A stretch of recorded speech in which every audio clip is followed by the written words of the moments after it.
Hi guys, today I'm going to tie a jig fly for pike. So this is a 10 gram Savage Gear. It actually has one of these little loops up here, and that I suppose you can put a stinger on that if needed. So first things first, thread. We're going to use a gel spun. This is a 150 denier one.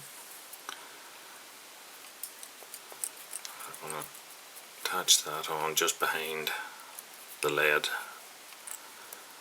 and take it back for a couple of centimeters, so we're not using the entire shank of this hook. And what that means is that when you do hook a pike, so its teeth can obviously, when stuck in the jaw, attack this bit of the hook rather than your actual dress. And then I suppose the other thing you could do is, if you wanted to, was to put on some sort of a rubber or something like that, slide on if you wanted.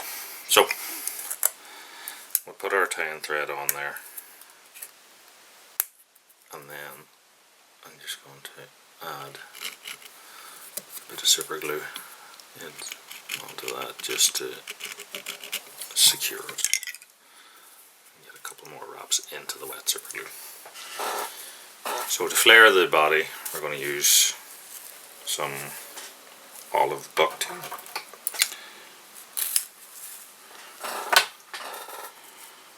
Take a bunch of that. Set it on just past where our tying thread is, and get a couple of loose wraps over that. Let it then spread all around the hook, and then when we pull into that and bind down, and it should flare it out a bit for us while it's pointing forward.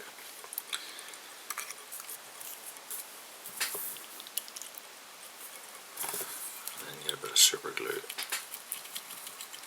into that tie-in, and it'll wick into the ends of that. And I'm just going to fold it all back. Now you will get super glue over yourself doing this. So fold it back but not tight in, and then get our tie-in thread and make a dam sort of up to the back of that without tying over it. So this sort of skirt will support our tail. So for the tail, I've made a mix of Lurexes. So I have olives, greens, there's a brown holographic and a gold holographic in here. And what I'll do is I'll just pull the bunch out past itself, some of the fibres, so that it's not a block end, so it has a little bit of taper to it. And then we'll tie that in at about 2/3 or so the way along its length. Get a loose lap in on it and let that bind into the back of our bucktail section. If there's any loose fibres, just tie them across the middle. As you see, that'll sort of splay all around, and the skirt here will throw it out for us. So get on 6 or 7 good tight wraps in there. And then I'm just going to super glue that tie in. This front portion, which is a little bit shorter than the bit that was pointing back, we will just fold back on itself.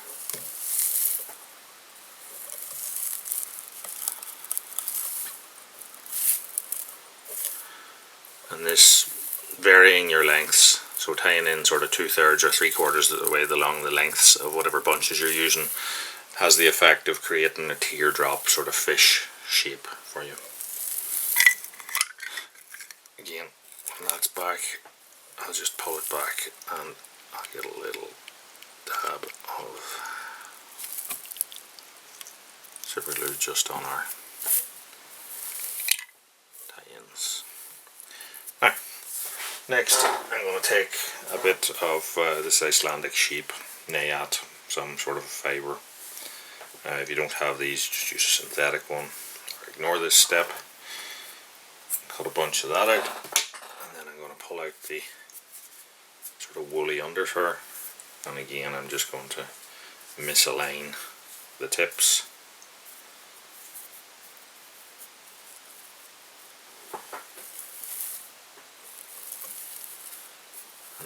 tie it in pointing forwards, allow it to envelop around the shank,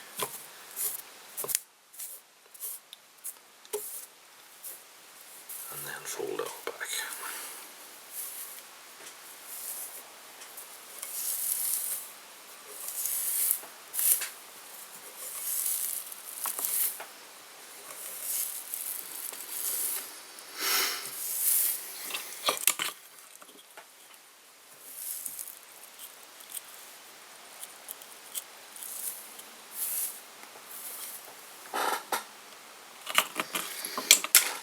So you can add some more flashes at this point if you want. So what I'm going to do is I've got a bit of Peacock Mirage crinkle here. I'm going to take out 3 strands of that, find its middle, so I'll fold it over, and then snip that off, and then I'm going to lay 3 strands either side and tie in 3/4 of the way along, fold them back, fold them back. I think that is, I always like Mirage and crinkle and things, it just gives that little bit of flash, a little bit like scales almost effect. So next we're going to take some Connectalon fibre. So this is a mixture of olive, sort of gold brown, to get me a perchy sort of colour. I'll take a bunch of that. This is about, what, 6-7 inches long. I'm going to tie this in across the middle and just behind our lead portion there. 3, 4, 5, 6 or so good tight laps.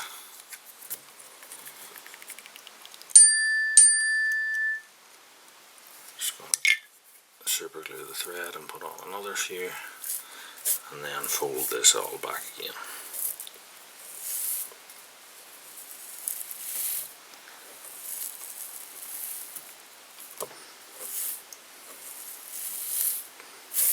So you can see we're sort of building up a baitfish sort of profile.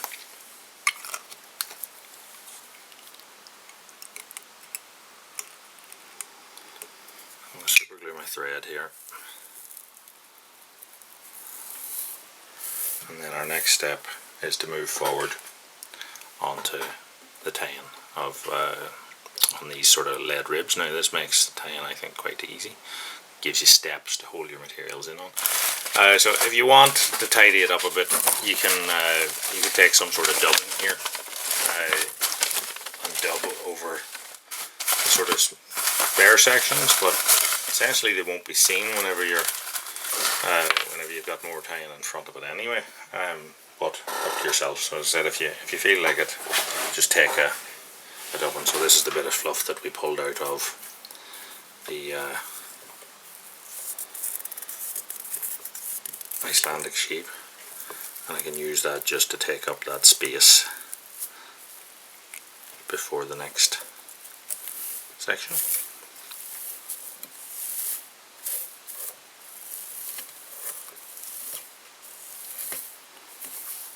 So, because the jig, we're essentially tying our fly upside down, so the top is the belly. So what I'm doing now is I'm going to take a bunch of white Predator fibre, Connectalon, whatever. Now this is quite short, it's about 5 inches long, I'd say. And I'm going to tie it in on top. I'm not going to let it go right round. I'm tying it in at sort of, what, 2/3, nearly 2/3 of the way along it. Keep it on top, and then I'll just pull a few fibres to the sides.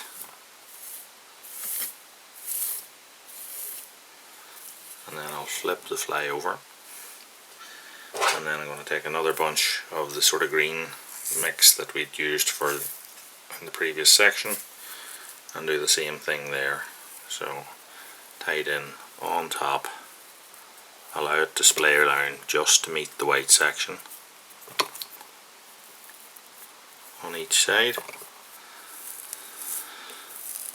and bind that down.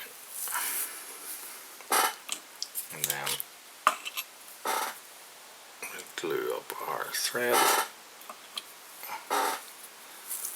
and wind over that. And now we need to fold all this back.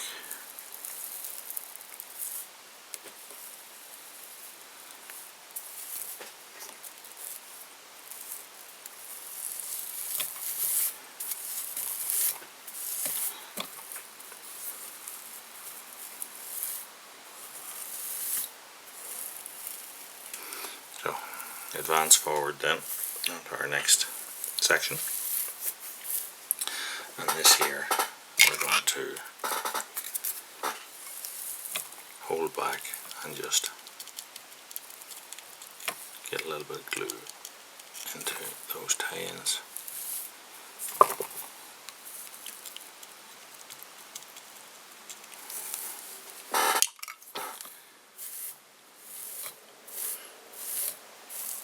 At this point I'd sort of try and keep it pinched flat on this axis, and then pull these fibres out a wee bit just to give me that shape and body of perch.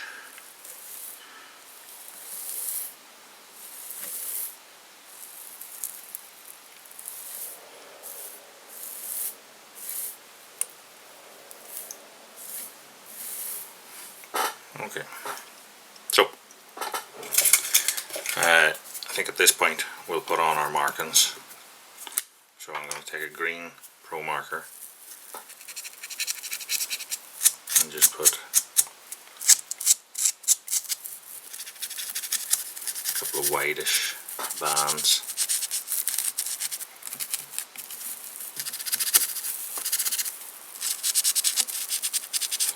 Matching, so you just pull your materials backwards on, keep them under tension, and then that'll mean that you're colouring in the same sort of section. And then swap, and I'll take a brown one and put a bit of a stripe over the green portion that I've done.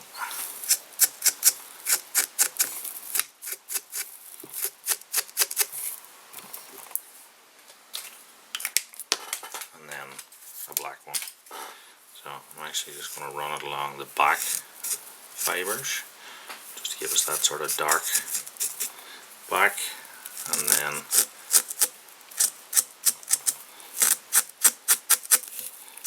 run my stripes down.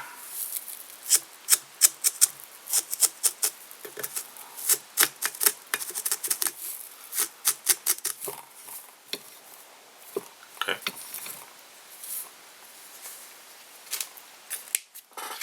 Now, finishing the head. So I'm going to use craft fur for this. So I have a red, a black and a white. So I'll take a bunch of white.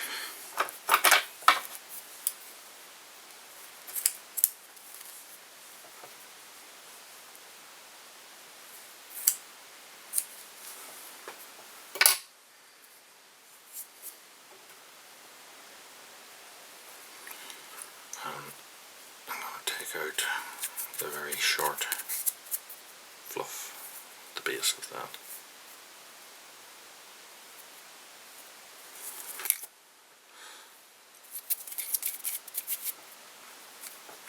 So I'm going to jump into this one. Tie that down. So similar to the white bunch of fibre, we don't want this to envelop the whole thing. I'm going to take a bunch of red, pull out the real short stuff, and then I'm going to misalign this by laying the shorter bunches in the middle, and then we shall double that, set it up on side,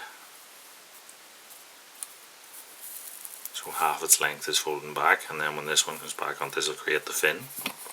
Flip the fly onto its side and do the same over here.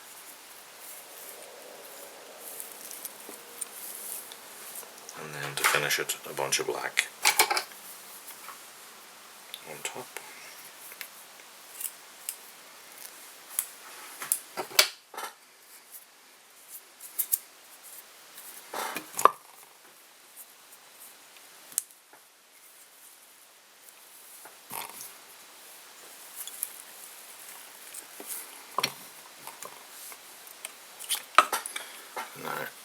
that's all pointing forward. I'm going to run a couple of inches of my thread with super glue, wrap that on and get a half hitch in there. This is just finishing it off.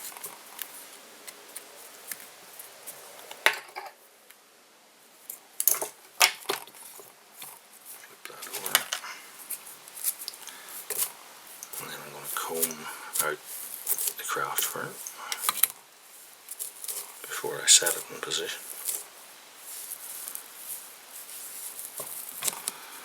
Pull it all back. Make sure you're happy with the position of it, and then we'll take our super glue and just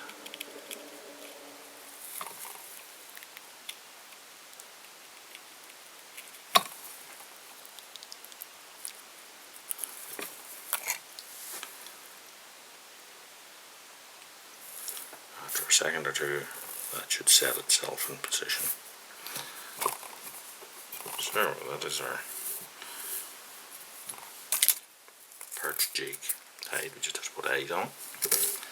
So there's a variety of ways of putting eyes on. You can either use something like serious glue or UV cure or something along the lines of that. What I'm going to do is to use 5-minute epoxy.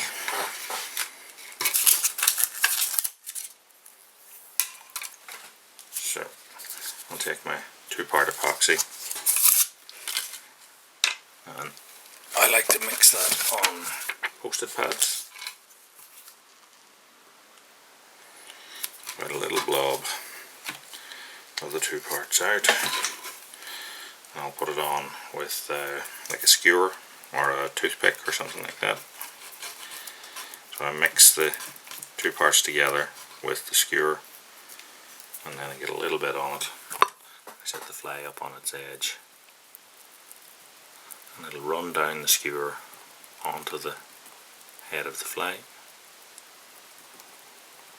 into a blob, and the point of the skewer or the toothpick will allow you to dig that into the material, so it'll sort of settle down, get down to the shank, makes the whole construct a lot stronger. Then I'm putting on a red 3D eye. So what I like to do is dip the back edge of it into my blob of glue, epoxy. So a little lip of it has come up over here, and then I just press the eye down. The epoxy blob then will come up round, catch the edges of it. Flip it over, repeat over here.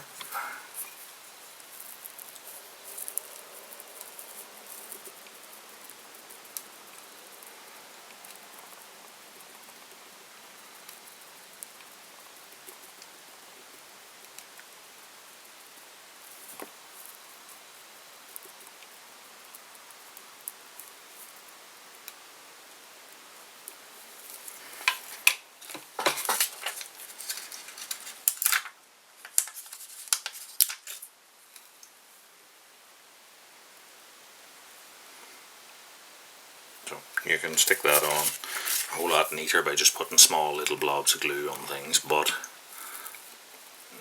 all these eyes are actually printed on a foil and then the epoxy set on top of it, so they do have a tendency to delaminate, and I think this, even though it's not just as neat, is more secure.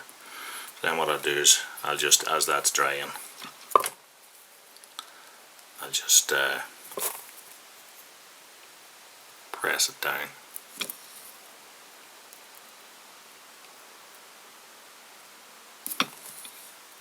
It's quite liquid at the minute, but you know, after 4 or 5 minutes it starts to get that bit more tacky, so then when you push it down in, it'll actually hold and make a nice neat flat head for you.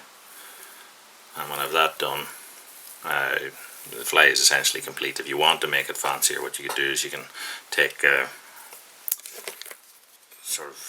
this is a pearl glitter or real fine glitter, and mix that in with your epoxy, and then just put a little bit of that to create a head cap for it, if you know what I mean. Almost like varnishing the head, but essentially that is our Perch patterned pike jig made. So you like what you see, like, subscribe, tell your friends, bring them along, and give us a like, subscribe, leave some comments, always useful. And until next time, tight lines, and thanks for watching.